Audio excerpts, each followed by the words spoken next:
প্রেগনেন্সির শেষের দিকে এসে একটা রাত কতটা দুশ্চিন্তায় কাটে, কতটা না ঘুমিয়ে কাটে একজন হবু মায়ের, সেটা আমি এখন বুঝতে পারছি নিজেকে দিয়ে। তো হ্যালো এভরিওয়ান, গুড মর্নিং। আমার আরেকটা মিনি ব্লগে তোমাদের সবাইকে অসংখ্য ভালোবাসা। আজকে আরেকটা দিনের ব্লগ দিয়ে শুরু করলাম। আশা করি তোমরা অনেক ভালো আছো। আজ সকালবেলার জলখাবারে মা কিন্তু আমাকে বানিয়ে দিয়েছে পরোটা। আর এটা কিন্তু আটার পরোটা আর একদম কম তেলের সেকা।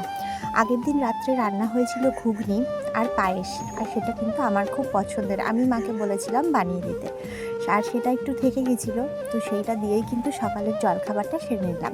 আর এদিকে দেখো মায়ের জন্য করে নিয়েছি চা আর মুড়ি। তো সকালের জলখাবারের পর কিছু বাসন হয়েছিল, সেই জায়গাটা আমি একটু পরিষ্কার করে দিলাম, কারণ মাকে লুকিয়েই করেছি, মা দেখলে পরে খুব বকবে আমাকে।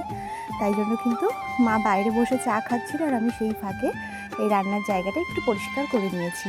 যেহেতু কালকে মাছ মাংস অনেক কিছু খাওয়া হয়েছে, রবিবার ছিল, আজকে একদম সিম্পল খাওয়া দাওয়া করবো, সেই জন্য কিন্তু সব পরিষ্কার করে মুছে নিলাম। আর ওদিকে আমার মা বললো আজকে সব বিছানার চাদর টাদরগুলো কেচে দেবে, তাই আমি চাদরটা সব তুলে দিলাম, বালিশের ওয়ারগুলোও তুলে দিয়েছি। জানো তো, এই কাজটা করতে কিন্তু আমি ছোটো থেকেই বরাবর ভালোবাসি। বিছানা সুন্দর করে পাতা গোছানো, ঘর গোছানো, এই কাজগুলো কিন্তু আমার মনে একটা আলাদাই শান্তি এনে দেয়। দেখো, সুন্দর একটা চাদর, কাঁচা চাদর পেতে দিলাম, আর ঘরটাও খুব সুন্দর গুছিয়ে দিলাম। ঘর ছোট্ট হোক আর বড়, যদি বিছানাটা সুন্দর করে গোছানো থাকে তাহলে কিন্তু দেখতে অনেক ভালো লাগে। তোমরা কি বলো?